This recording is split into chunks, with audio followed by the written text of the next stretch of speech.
Konnichiwa mina, boku wa Jeremy desu. Yoroshiku onegaishimasu. Today is day 277. It is Saturday, October the... Oh. Pardon me. Hello? Oh. Sailor Luna decided to come in and say hi. Yes, I know. I'm weird. What can I say? It is Saturday, October the 3rd, 2014. My moon phone. I've had this for a while, since the live action series came out. And with this one came a double-sided card. So Sailor Venus from the live action series. And Sailor Luna, of course, which does not appear in Sailor Moon Crystal, as far as we know. I don't think she will, because it is following the manga more. We are now in book number 2, if you have this series here, with the 7th episode about Chiba Mamoru Tuxedo Mask. First and foremost, the best part of the whole episode was when Zoisite had Sailor Moon and... actually, I'm just going to move this down a little bit.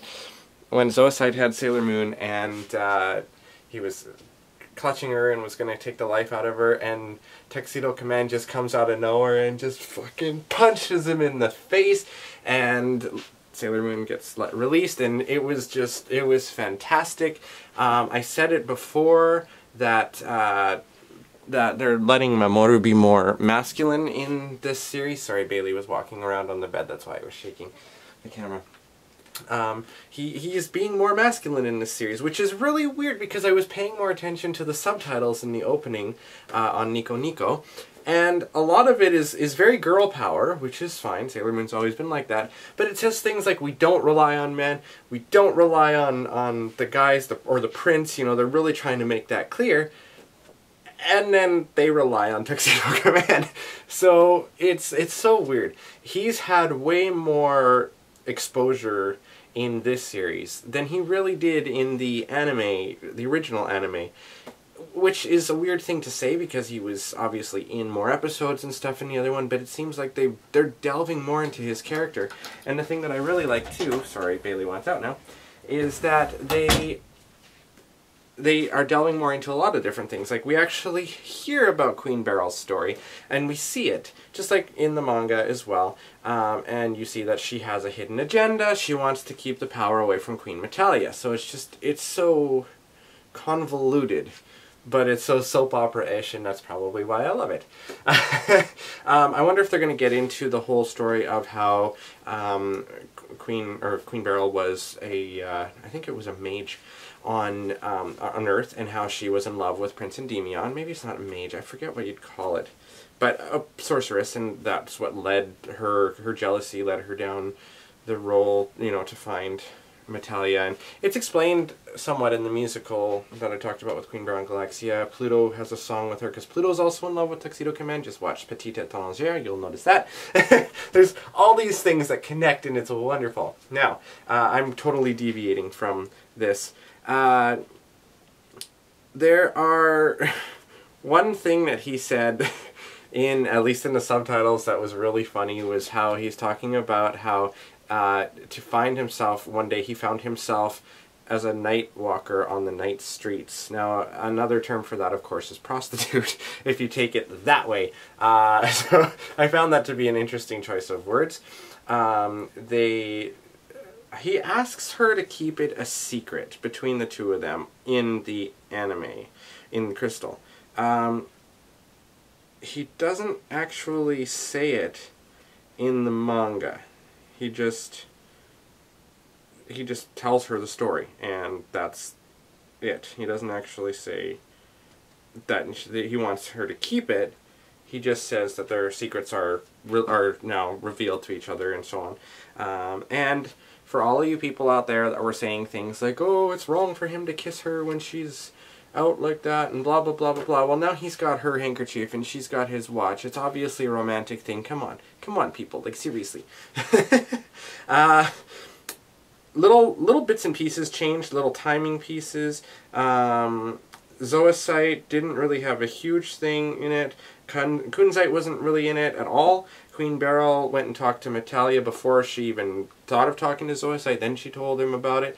The little scene where they have the dark rental place, or rental dark whatever. That obviously changed. They updated it, which is good. In the manga, they do stick with video, but it is DVDs, and that sort of a thing makes sense. But Rei, if you notice in the manga, when she hears about that, is in her Miko costume, her priestess costume. But in the anime, she's in her schoolgirl uniform. So little changes like that. She doesn't have her prayer beads with her. They have cute little scenes like where Usagi has ketchup on her face. I don't know if it's just a time, you know, placing thing or something. But it's cute, cutesy. For some reason in my head when I was reading this, I was just rereading it again before the episode, just so I had it, you know, fresh in my mind, the differences and stuff. I thought when Umino showed up they were in the arcade already, but they weren't. And I think, yeah, Motoki is in the manga, but he doesn't show up at the arcade at all in this one. They just go there and they insert the DVD into the game and it spits it out, and there talks about the brainwashing and stuff like that. And then it's obvious, it's absolutely obvious that it's Sailor V that Luna's talking to in the command center. The little hint that Luna gave us that she actually does know who Sailor V is was when Ami asked her, and she made that really weird thing like, I don't know, but really she does. I don't know why she'd keep that a secret from them, excuse me, unless maybe it was part of their plan. I don't know. If you follow the Sailor V manga, Sailor V kind of takes place on a similar timeline, just to the beginning events of Sailor Moon, or guess what Sailor Moon Crystal would be, because it's based on the mangas, and it's hard to explain it. You kind of have to read them, which is why I'd love to see episodes where they have, or a whole Sailor V anime. I mean, there's not that many chapters that they would do. It could be probably a whole season of itself. Maybe there is quite a few. I guess in Japanese anime series, I don't know.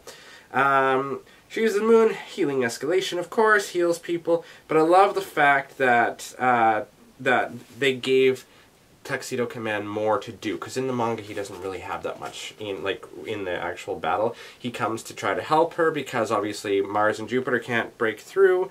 Mercury gets to use her power too. She doesn't in the one here, because she's actually in the manga.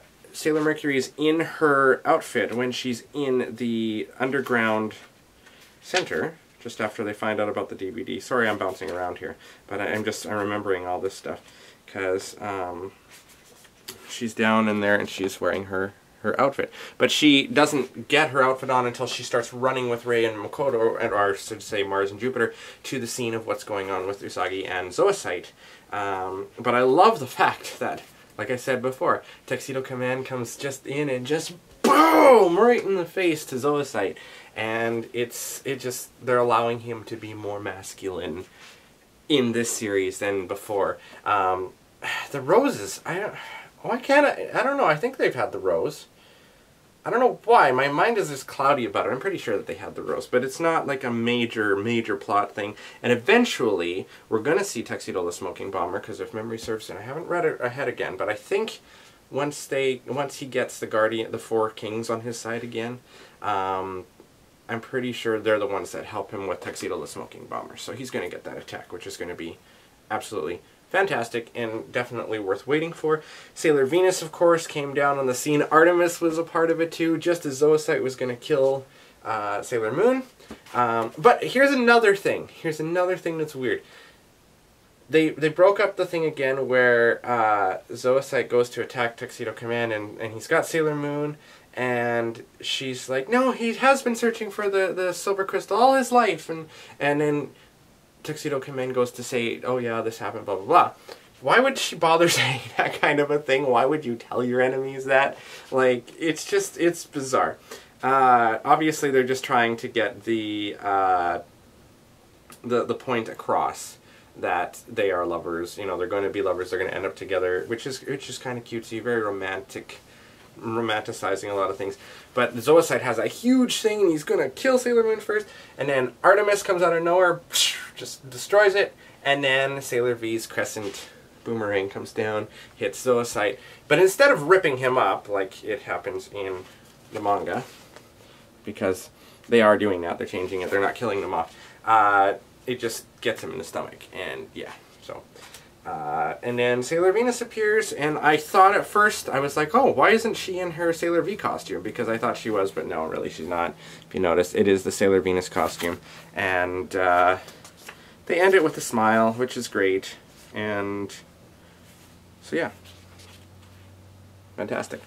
So all in all, really, really good episode again. Continuing on with it. I was watching another YouTube reviewer, and I don't think he's seen the original series. I really don't. But just by the way he goes on and how surprised he is by stuff, I don't think he's read the manga either. But one thing he said that is so funny and has just stuck with me all week is that he's like, if I find out that Tuxedo Mask's parents were killed, then he's Batman, I tell you. He's Batman. Well, really, there are parallels between Batman and Chiba Mamoru's story. He loses his parents when he was 6 years old on his 6th birthday. What a horrible thing to happen. And they're definitely humanizing him and, of course, telling his story a little bit more than they ever really did in the anime series. The R movie kind of did a little bit, but I don't know. It's more prevalent now as we're at episode 7, and we're more than halfway through the series now. If it completely follows it, episode 13 should be the last one of Queen Beryl, and then we will get into Sailor Moon R, or the R arc, I suppose. So that is my review overall. I think the episode was really great. I loved how the opening, they didn't have that little lead up to it like they did before. It just boom right into Moon Pride after Usagi puts the mask on Mamoru's face, and why didn't I see it before, blah blah blah. And just the cute little moments that they had between the two of them with a smile and all that. It was very poignant. Now, I want to make another mention here, and somebody who has been watching my videos and really appreciates them, and I'm very grateful to you for doing it too. LaShawn, let me just get this right. LaShawn Colvin. I wanted to make sure because my head is so fluttering now. So LaShawn, thank you so much. I saw your video, your very first one, and to those of you that are watching my video, I'd like you to check out her channel that she's just starting up. That's going to be reviewing Sailor Moon Crystal episodes as well. In her initial one, she talks about what she's going to do with her channel. There's music and stuff in it. There's visuals and things too, which is really, really great. A little piece of constructive criticism, if I may, LaShawn. Please don't take it bad. It's just, if you just turn the music down just a little bit so it's easier to hear you a little bit better, I think it'll be great and spot on. But no, I really enjoyed it, and I really enjoyed your reviews of my channel and things like that. I don't live in Japan, actually. I live in Canada, in British Columbia, and but I do keep up with everything that's going on. I've been a huge Sailor Moon fan since the series came out in the 90s, and been following it ever since. I have a radio show at a university, so I play Japanese music all the time, including Sailor Moon stuff. And my radio show is actually on tomorrow, so Sunday from 2 to 4 p.m. Pacific time at thex.ca. You can tune in if you'd like to. Not sure if I'm playing any Sailor Moon music yet. I'm still putting together the playlist, but we'll see. Anyway, I will link you guys to LaShawn's video in the comments or the little description area below, so her channel, so you'll definitely want to check it out, especially if you love reviews of the series. She's promising some great stuff, and I'm really looking forward to it. I love watching other people's channels and reactions to things as well, because as you can see, I get really excited about this, and then it takes me hours to fall asleep, and I usually have to work in the morning. So, it's blah. That's the best way I can do it, like Roger's thing on American Dad. Yeah, but it's blah with me. So, what can I say? Next 2 weeks, so 2 weeks from now, Saturday, technically will be Act 8, Sailor Venus, and we'll get to learn more about her, of course, and it should start the thing where Tuxedo Command gets taken to the Dark Kingdom.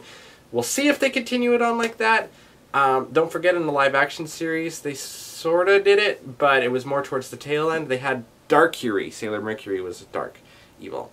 So if you haven't checked out the live-action series, you totally should. And once again, thank you guys for watching. I will see you tomorrow, which of course is Sunday. And LaShawn, thank you again so much.